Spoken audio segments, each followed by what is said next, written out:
Des monteurs vidéo incompétents, j'en vois tout le temps. Et sur toutes plateformes confondues, Facebook, YouTube, TikTok, etc. Le problème en lui-même, ce n'est pas juste le fait d'être incompétent. Il y a certaines choses qui s'apprennent avec le temps et j'en ai pleinement conscience. Mais ce qui est condamnable, c'est le fait de faillir aux règles fondamentales du montage en question. Les 5 choses que je vais te dévoiler dans cette vidéo sont des choses à absolument éviter pour ne pas tout foirer dans ton montage. La dernière mérite sans doute la prison, alors coupe toute distraction autour de toi et reste attentif à celle-ci.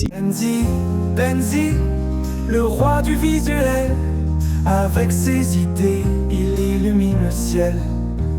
La première erreur, c'est les transitions inutiles. Si ceci peut t'éclairer, tu n'es pas obligé de mettre une transition à chaque moment où il y a changement de plan dans ton montage. Les transitions peuvent littéralement détruire ton style si elles sont mal placées. Un montage pro, ce n'est pas une animation à chaque cut, mais un rythme fluide et justifié. Mettre une transition lorsque le rythme de ta vidéo reste calme et stable va casser ce rythme, distraire l'œil et directement te faire passer pour un amateur. Tu dois comprendre qu'une bonne transition, c'est celle qu'on ne remarque généralement même pas. Et un bon cut suffit souvent à garder le flow de ta vidéo si le rythme est bon. Alors quand tu veux vraiment faire une transition, fais-la rare, utile et surtout fluide. La deuxième erreur, c'est une musique qui bouffe la voix. Écoute, je sais que tu aimes beaucoup la musique et que tu veux absolument qu'on l'entende bien dans ta vidéo, mais crois-moi, les internautes ont besoin d'écouter le message de ta vidéo sans se casser la tête à cause d'une musique mal réglée. Tu vois? Ça ne t'a pas plu. Tu peux faire une vidéo magnifique, mais si le spectateur doit se concentrer pour entendre ta voix, c'est malheureux, mais il quittera. Alors, comme je l'ai dit dans une vidéo précédente, le volume de la musique mise en fond doit être maximum 25% du volume de ta voix. En passant, vous pouvez aller regarder la vidéo. Dans celle-ci, vous pourrez apprendre beaucoup de choses sur le sound design, mais après. Maintenant, accroche-toi car les choses vont devenir de plus en plus sérieuses parce que la troisième erreur, c'est le mauvais dérush. C'est étonnant qu'en 2025, certaines personnes arrivent toujours à penser que le dérush, c'est le fait de couper les blancs dans une vidéo. Pour moi, c'est sûrement pour ça que ton montage, c'est de là. Mon ami, écoute, le dérush, c'est enlever les parties d'une vidéo qui ne servent à rien. Et si tu ne connais pas la différence entre les deux, tu ferais mieux d'aller regarder cette vidéo. Le lien est en description. Un bon cut doit suivre la voix, le regard ou la musique. Bref, le rythme de ta vidéo. Parfois, si tu coupes trop tôt, ton ton est haché. Et parfois, si tu coupes trop tard,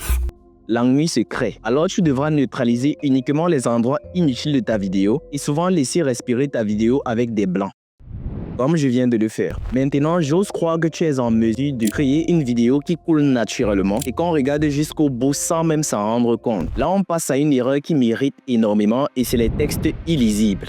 Dis-moi, comment se fait-il que tu incrustes un texte dans une vidéo? Ayant les yeux comme tout le monde, tu te rends compte que c'est difficile de lire, mais tu le laisses quand même. Tu délingues. Quand on met le texte dans une vidéo, c'est pour renforcer le message, pas pour décorer. Autrement dit, s'il n'est pas lisible instantanément, il ne sert à rien.